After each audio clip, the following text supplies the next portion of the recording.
Members, the question is that the motion be agreed to. Dr Megan Woods. Mr Speaker, Labor is opposing this bill, but I can assure the Minister who's just taken his seat and everybody that we are not opposing the reconstruction of Christchurch. Actually, on this side of the House, that we believe part of the reconstruction and recovery of Canterbury and of Christchurch is about power going back to Cantabrians. It's about Cantabrians having a say in their future and not central control from Wellington. Mr Speaker, not much of what stood in 2010 in Cathedral Square remains today. There's a few things, and one of those things that remains standing in Cathedral Square is a cairn that was erected by people when democracy was sacked by Nick Smith in Canterbury in 2010. This was a monument that was erected from people from all around the region, bringing stones from all our rivers, that it would not be moved until democracy was restored in Canterbury. Well, Mr Speaker, that cairn's going nowhere, because this bill is not the restoration of democracy. This bill is a continuation of central government control of a region, and nothing that the Minister said today, either in fact or in logic, justified why it is that Canterbury will have a regional council governance structure that is different from everywhere else in the country. Nothing that Nick Smith said justified that today. He tried to say, well, Labor did it. It seems to be all that National can say in response to everything. Yes, when Labor were in government, when there were problems, we as a government did step up and we did what was necessary. We certainly did not withhold democracy for 9 years at a time, which is what the legislation we are debating here today in effect will do, Mr Speaker. That democracy was always restored at the latest at the next triennial election. And let's not forget that actually the Minister that has just taken his seat promised Cantabrians in 2010 that they would have democracy restored in 2013. He didn't do it in 2013, and he most certainly is not doing it in this legislation here today. But let's bear in mind, this is a Minister who has labelled democracy as carrying too many risks. This is a Minister who told the Timaru Herald that he was worried about the outcome being the decisions of a democratically elected council.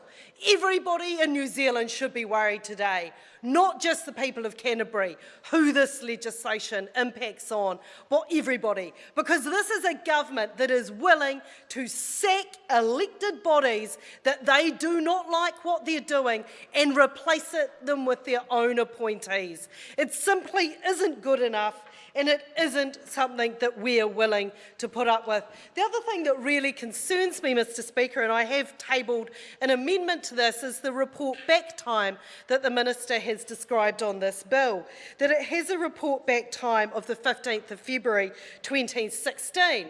So this puts it in the 4 to 6 month category, which means there will be no vote. There will be a vote, but no separate debate on that part of the legislation.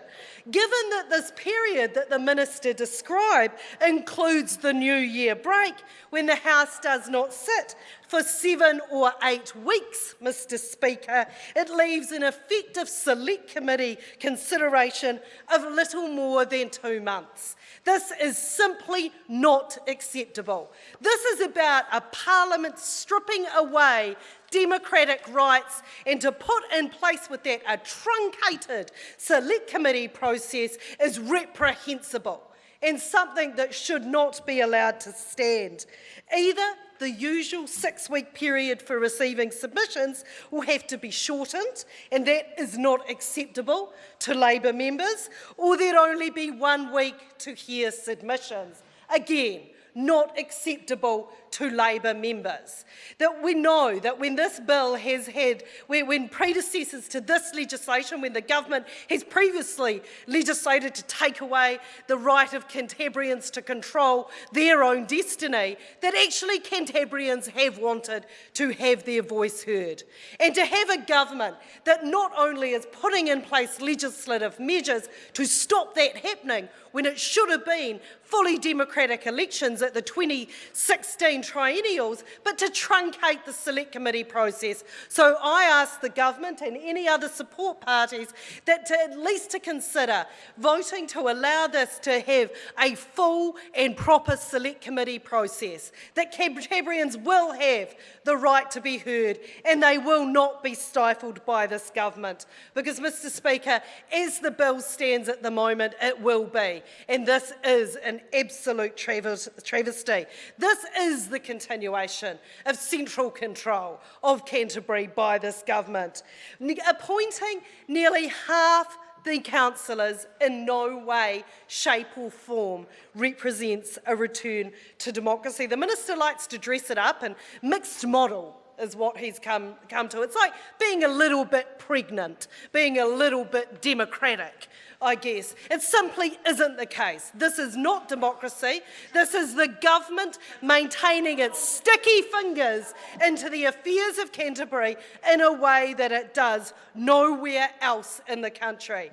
And it is an insult to the people of Canterbury. We are more than capable of governing ourselves, of electing representatives who will make decisions for the good of our province, like every other place in this country, that Canterburyans are more than capable of doing that. The minister is heckling across the House, what about Hawke's Bay? We did not deny democracy there for 9 years. That democratically elected councillors were restored.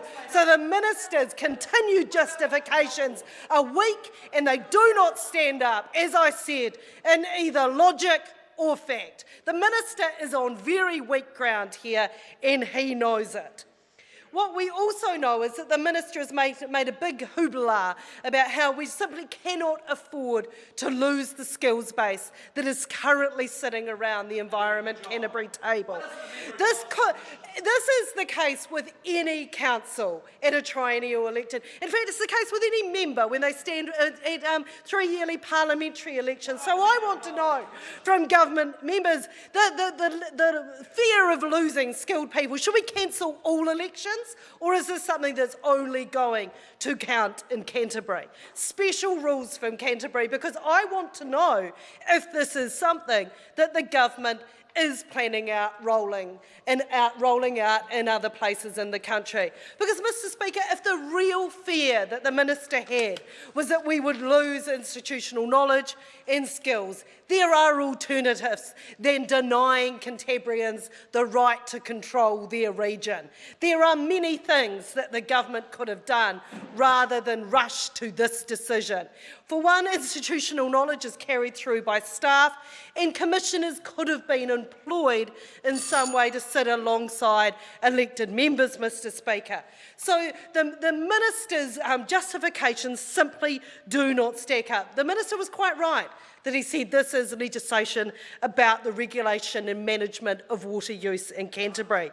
And he derides the last council and talks about what a bad job they did. Now, Mr Speaker, I think that so much ink has been spilt showing about how this was actually just a justification that the minister manufactured back in 2010, that actually 80% of the rivers in Canterbury were swimmable back in 2010. Today, only 70. They had a target of 80% of rivers being swimmable. 74% of them were swimmable back in 2010 when our council was sacked. Today, only 67% of Canterbury rivers are swimmable. Is this the blue-green future that the minister is proposing, that we have a reduction in the swimmability of our rivers? Because I want more. I want to actually have a commitment to swimmable rivers and not have set in place a process that is going to ensure that we don't.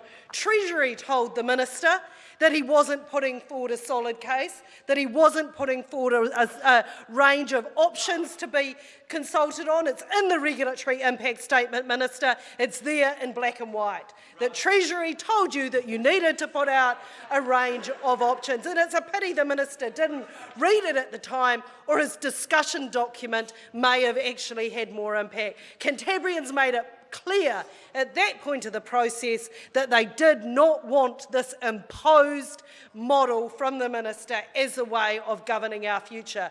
We have a fantastic future in Canterbury. It is part of our restoration. Let the people of Canterbury and not Nick Smith be in charge. Her contribution has expired.